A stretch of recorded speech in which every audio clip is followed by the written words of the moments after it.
বন্ধুরা, আজ হচ্ছে লক্ষ্মী সংক্রান্তি। আজ হচ্ছে আষাঢ় মাসের শেষ, আর দিনটাও পড়েছে আজকে বৃহস্পতিবারে। সেই জন্য যেদিন বৃহস্পতিবারে সংক্রান্তি থাকে সেদিন হয় আমাদের লক্ষ্মী সংক্রান্তি। আর আজকে আমাদের উপোস, আর লক্ষ্মী পুজো সকাল সকাল সারা হয়ে গেছে। তো চলো তোমাদেরকে একটু দেখিয়ে দিই।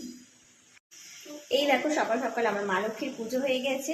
সুন্দর করে সব ঠাকুরকে পুজো দেওয়া হয়ে গেছে। মা লক্ষ্মীর পাঁচালিও পড়া হয়ে গেছে। আমার তো লক্ষ্মীর পাঁচালি পড়া হয়ে গেছে। আমার ছোট্ট সোনা এখন তোমাদেরকে লক্ষ্মীর পাঁচালি পড়ে শোনাবে।